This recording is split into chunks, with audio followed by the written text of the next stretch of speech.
আমরা চাই না 7 দিন পরে আমাদের কন্যা বিধবা হয়ে যাক। এইভাবে অনেক চেষ্টা করেও তারা কাউকে রাজি করাতে পারলেন না।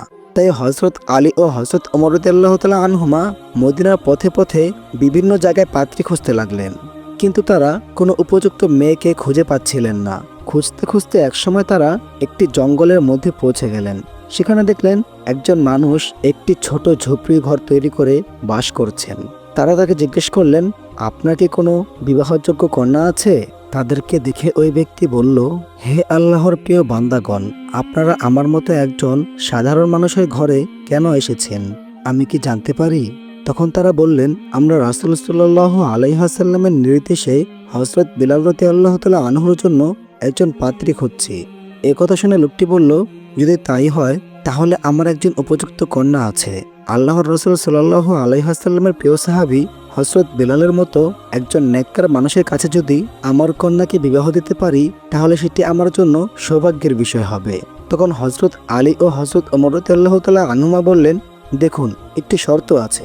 রাসূল সাল্লাল্লাহু আলাইহি ওয়াসাল্লাম বলেছেন আপনাকে যেন এই বিষয়টি জানিয়ে দেই, হযরত বিলাল রাদিয়াল্লাহু তাআলা আনহু আর মাত্র 7 দিন বেঁচে থাকবেন।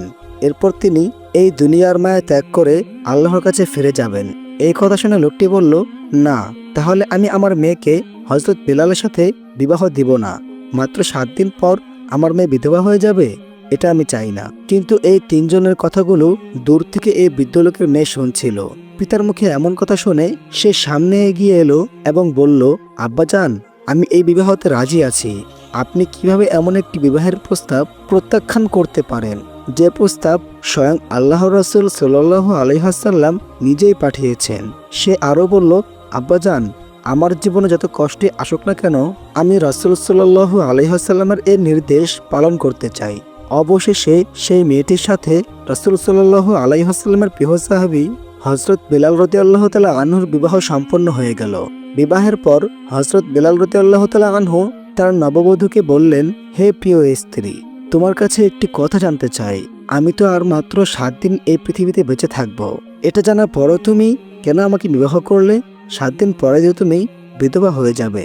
তখন তার স্ত্রী বিনম্র কণ্ঠে উত্তর দিল, হে আমার স্বামী, আমি আমার জীবন দিয়ে হলেও আল্লাহর রাসূল সাল্লাল্লাহু আলাইহি ওয়াসাল্লামের একটি নির্দেশ পালন করতে চাই।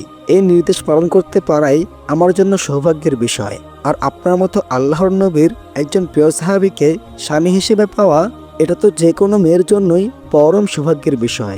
আলহামদুলিল্লাহ, আমি সেই সৌভাগ্য লাভ করেছি।